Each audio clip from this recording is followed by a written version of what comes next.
Bahasa Indonesia menjadi salah satu topik dalam TWK SKD CPNS loh teman-teman. Nah, berhubung katanya nih CPNS bakal dibuka September 2023 ini, makanya kita harus persiapkan diri kita sedini mungkin. Oke, di sini aku akan bahas beberapa soal untuk bahasa Indonesia, teman-teman. Bersama aku Coach Monica Teresia, dan ini adalah soal ya dari Bimbel Ayo CPNS. Nah, buat kalian mungkin yang belum pernah ikut Bimbel Ayo CPNS, segera bergabung karena banyak banget materi dan juga latihan soal sekaligus pembahasan yang cukup lengkap dan tentunya bakal bisa bermanfaat buat teman-teman dalam mempersiapkan diri untuk menghadapi CPNS 2023. Oke, sekarang kita masuk nih teman-teman ke soal yang pertama.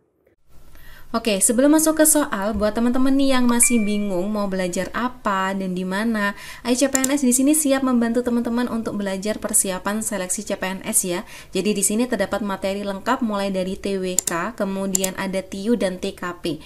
Dalam bentuk apa sih Kak? Dalam bentuk teks maupun video ya. Jadi ribuan soal itu super HOTS nih teman-teman. Dan juga terdapat tryout dengan sistem CAT. Jadi jangan lupa gabung bersama kita di Bimbel Ayo CPNS. Penggunaan imbuhan pada kalimat berikut ini adalah benar kecuali. Oke, kita belajar terkait kata berimbuhan. Ya, imbuhan itu bisa terjadi ya di depan kata ataupun di akhir dari sebuah kata. Nah, pilihan yang A, teman-teman. Kemarin malam para karyawan berdemo di gedung DPR RI untuk memprotes Undang-Undang KPK. Ya, di sini ada kata-kata memprotes. Oke, kemudian yang B, Suryani dan pegawai lainnya sedang mengardusi. Ya, kita lihat yang C, para peserta lomba sedang menyajikan. Oke, yang D, keindahan Pulau Harapan sangat mempesona. Yang E, hujan dapat mengotori kendaraan bermotor yang sedang lewat di jalan. Nah, ini adalah 5 kata yang kita fokuskan untuk kita bahas, teman-teman. Oke, yang A, memprotes. Kata dasarnya itu adalah protes. Oke. Nah, ketika huruf, teman-teman, ataupun suatu kata itu berawalan dari KTSP, dan kemudian huruf selanjutnya ataupun huruf kedua dari kata tersebut itu adalah huruf vokal, maka dia akan melebur. Tapi di soal ini untuk yang A itu adalah huruf R ya, huruf keduanya. Ya, maka dia tidak melebur, dia tetap, teman-teman. Sehingga kata memprotes ini sudah benar penggunaannya. Ya, yang B, mengardusi dari kata dasar atau kata awalan kardus. Oke, masuk ya teman-teman ya ke aturan K, huruf di awal itu adalah huruf K. Nah, huruf selanjutnya itu adalah huruf A, ya, huruf vokal. Nah, ketika KTSP itu bertemu dengan huruf vokal, maka dia akan melebur, sehingga benar menjadi mengardusi. Yang C, menyajikan. Kata dasarnya adalah saji. Nah, dia juga masuk ya, huruf awalannya itu adalah S. Huruf berikutnya itu adalah huruf vokal A. Maka dia akan melebur menjadi menyajikan. Oke, selanjutnya mempesona. Nah, dia juga huruf awalnya itu adalah P. Nah, huruf berikutnya itu adalah E, yaitu huruf vokal ya. Huruf vokal itu kan A, I, U, E, O, teman-teman. Nah, seharusnya dia juga melebur menjadi apa? Menjadi memesona ya. Maka teman-teman, jawaban yang tepat untuk soal ini adalah yang D ya, karena kita mencari yang salah. Sedangkan untuk yang E itu mengotori, kata dasarnya itu adalah kotor ya. Huruf awalannya itu adalah K. Huruf berikutnya adalah huruf vokal. Nah, maka seharusnya dia juga melebur menjadi mengotori ya, kata ataupun huruf K-nya hilang. Nah, sekilas kita akan lihat teman-teman pembahasan lebih detail lagi terkait kata berimbuhan. Nih ya, ada aturan KTSP atau KPTS, teman-teman. Aturan yang pertama ya, ketika suatu kata itu berawalan huruf KPTS, dia akan luluh nih ketika mendapatkan awalan me, pe, meng, dan juga peng ya, hanya jika kedua ya, huruf keduanya itu adalah huruf vokal seperti yang tadi kita bahas di soal teman-teman. Contohnya tolong ya. Ini huruf awalnya itu adalah T dan huruf keduanya itu adalah huruf vokal yaitu huruf O. Maka huruf T-nya akan melebur ya menjadi menolong. Oke? Sama halnya dengan korban. Ya, huruf awalannya itu K ya, masuk ya dalam aturan KPTS. Kemudian huruf keduanya itu adalah huruf O, yaitu huruf vokal. Maka dia akan melebur huruf K-nya ya menjadi mengorbankan. Oke, sekarang kita lihat aturan yang kedua ya. Ketika huruf keduanya itu bukan huruf vokal melainkan huruf konsonan, maka dia tidak melebur atau tidak luluh. Contohnya presentasi. Ya. Huruf keduanya adalah R.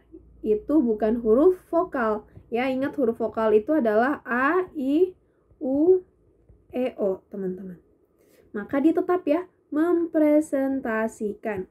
Sama juga dengan kritik, huruf keduanya adalah R, dia tetap pengkritik.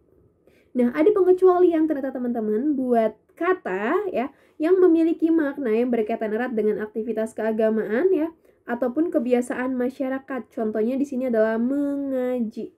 Ya, ini tuh bukan merupakan peleburan dari mengkaji. Mengaji yang dimaksud di sini adalah aktivitas keagamaan ya bagi orang muslim, bagi umat muslim, teman-teman. Oke, sampai di sini paham ya? Diingat baik-baik nih karena seringkali keluar nih untuk aturan KPTS ya. Kita lihat soal berikutnya. Terdapat beberapa masalah yang dikhawatirkan muncul sebagai akibat dari perkembangan dunia digital saat ini. Salah satu permasalahan tersebut adalah hilangnya rasa kedekatan hubungan dengan sesama. Interaksi tatap muka digantikan dengan interaksi jarak jauh melalui perantaraan gawai. Oleh karena itu, muncul kesenjangan hubungan antara orang tua dan anak atau dengan orang lain.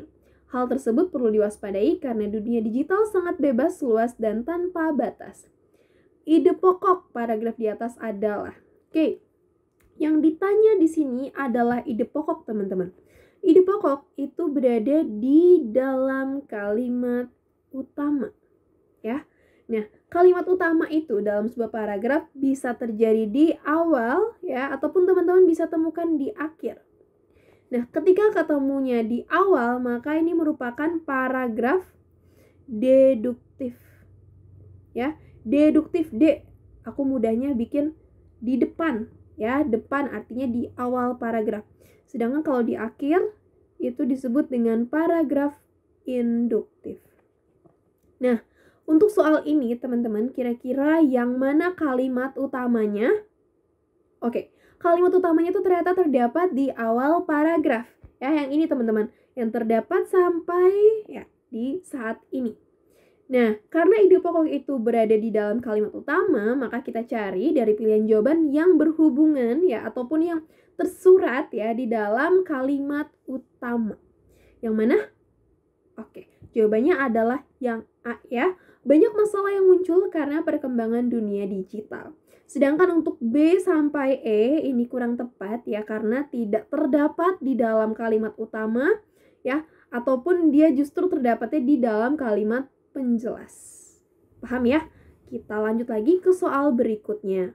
Oke, sebelum masuk ke soal berikutnya, aku mau kasih tahu nih teman-teman kalau di Ayo CPNS itu banyak sekali fitur yang dapat menunjang proses belajarnya teman-teman nih, mulai dari fitur manajemen waktu, kemudian ada kalkulator TIU, ada grafik pembahasan yang detail dan informatif, serta ada sistem rankingan, kemudian ada fitur rapor juga loh ya. Semua fitur di sini tuh disediakan untuk membantu teman-teman dalam mengukur kemampuan belajar teman-teman. Jadi jangan ragu lagi untuk belajar bersama kita. Aku tunggu ya di Ayo CPNS. Oke, penggunaan huruf miring dan kapital yang tepat terdapat pada kalimat. Nah, teman-teman, di sini setiap awalan dari kalimat dia menggunakan huruf kapital. Artinya itu tidak dimasalahkan lagi ya. Artinya itu benar. Nah, selanjutnya di sini ada kata yang bercetak miring ya. Oke, kita cek satu persatu. Untuk yang A, novel Romeo dan Juliet. Nah, seharusnya untuk kata novel ini tidak perlu bercetak miring, teman-teman, ya. Kemudian kita lihat lagi untuk yang Jawa Pos. benar dia bercetak miring, tapi seharusnya hurufnya adalah huruf kapital, ya. Selanjutnya suara merdeka. Merdekanya udah benar nih, tapi suara di sini dia belum bercetak miring, ya. Selanjutnya untuk koran Sindo, ya. Dia bercetak miring tetapi belum huruf kapital, maka masih salah. Nah, yang E nih jawabannya. Jawa Pos, ya. Dia bercetak miring dan dia juga huruf kapital. Oke, jawabannya adalah yang E. Nah, teman-teman perlu ketahui bahwa dalam menuliskan nama buku, majalah, dan surat kabar, ya, yang dikutip dalam sebuah karangan, itu harus bercetak miring dan diawali dengan huruf kapital. Contohnya ini adalah Saman, ya. Kemudian di sini menyebutkan nama majalah, yaitu majalah Horizon, ya. Kemudian nama sebuah kamus ataupun buku lah, ya, ini Kamus Ungkapan namanya, ya. Kemudian surat kabar. Nah, namanya apa surat kabarnya? Yaitu Kompas, ya. Jadi perlu teman-teman ingat harus menggunakan huruf miring dan diawali dengan huruf kapital. Oke, kita lanjut ya ke soal berikutnya. Kesalahan penulisan huruf kapital terdapat dalam kalimat. Oke, kira-kira yang mana nih teman-teman? Apakah A, B, C, D, ataukah yang E? Nah, ternyata teman-teman jawabannya itu adalah yang A. Kenapa salah ya? Karena seharusnya di sini kan pisang Ambon. Nah, Ambon di sini seharusnya menggunakan huruf kecil atau huruf biasa, bukan huruf kapital, ya. Kita lihat dulu yang B. Pekerjaan itu dapat Anda lakukan setiap hari. Nah, ini agak membingungkan nih. Apakah Anda di sini sebenarnya harusnya huruf kapital ataukah tidak? Oke, kita lihat dulu yang C. Kakak pulang dari Medan. Nah, ini nama kota jelas, teman-teman, ya. Kemudian bibiku sikapnya ke Belanda-Belandaan. Nanti kita akan lihat di pembahasan terkait ringkasan untuk penulisan huruf kapital, ya. Kemudian yang E, adik membeli gula Jawa. Nah, ini juga menggunakan huruf kecil, teman-teman. Dia udah benar, ya. Untuk yang ke Belanda-Belandaan juga dia menggunakan huruf kecil, bukan huruf kapital. Nah, ada peraturan ataupun kaidah ya dalam penulisan huruf kapital. Nah, mungkin bagi sebagian teman-teman ada yang berpikir, kenapa nggak yang B aja, gitu kan. Nah, yang B ini tadi aku bilang itu agak membingungkan, ya, apakah Anda di sini merupakan kata sapaan, ya. Kalau kata sapaan kan dia harus menggunakan huruf kapital, ya, teman-teman. Tapi, karena ada kaidah ataupun peraturan, ya, peraturan yang benar-benar melarang, ya, ataupun itu merupakan kesalahan dalam penulisan huruf kapital, di mana kita akan benar nih, ternyata jawabannya itu adalah yang A, ya. Kita lihat, teman-teman. Nah, ini ya, huruf kapital tidak digunakan pada hal-hal ini. Contohnya, teman-teman, ya, ketika apa? Ketika huruf pertama dari nama gelar, kehormatan, keturunan, keagamaan, jabatan yang tidak diikuti oleh nama orang. Kayak contohnya nih, haji aja. Nggak disebutkan haji apa. Jadi dia harus huruf kecil atau huruf biasa. Ya, kemudian huruf kapital tidak dapat dipakai sebagai huruf pertama nama bangsa, suku bangsa, dan bahasa yang dipakai sebagai bentuk dasar kata turunan. Contohnya mengindonesiakan, ke Inggris-Inggrisan, ataupun mungkin ke Korea-Koreaan. Ya, teman-teman, itu nggak bisa menggunakan huruf kapital. Nah, yang ketiga juga ternyata nggak bisa ya digunakan huruf awalnya itu huruf kapital ketika huruf pertama ya dari nama geografi yang digunakan sebagai nama jenis. Contohnya kayak tadi ya, gula Jawa ataupun garam Inggris ya. Itu harus menggunakan huruf biasa ataupun huruf kecil. Oke, kita lanjut ya ke soal berikutnya. Penulisan tanda baca dalam kalimat-kalimat berikut ini benar kecuali. Berarti kita mencari yang salah. Oke, yang manakah teman-teman? Oke. Ya, apakah yang A nih? Ini ada tanda apa nih? Ya, tanda baca koma. Kemudian ini nggak ada ya, hanya tanda titik doang. Oke, semuanya memiliki tanda titik. Ini ada tanda titik 2, kemudian tanda koma, ya. Kemudian ini ada tanda koma. Yuk, yang salah yang mana, teman-teman? Oke, ternyata yang salah yang B ya. Ia bukan ingin membeli kamus, melainkan ingin membeli buku cerita. Nah, sebelum kata melainkan, ini seharusnya kita berikan tanda koma. Sama halnya juga dengan kata tetapi, ya. Sebelum kata tetapi, kita tuliskan tanda koma.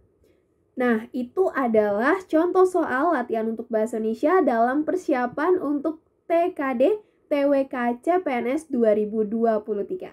Yuk teman-teman gabung di Ayo CPNS sekarang juga ya. Banyak pilihan paket loh yang sesuai dengan kebutuhan kamu. Kamu bisa masukkan kode referral Ayo Lulus ya.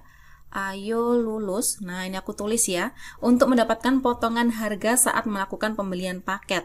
Oke, aku tunggu ya kamu buat belajar bareng di Ayo CPNS. Oke, see you.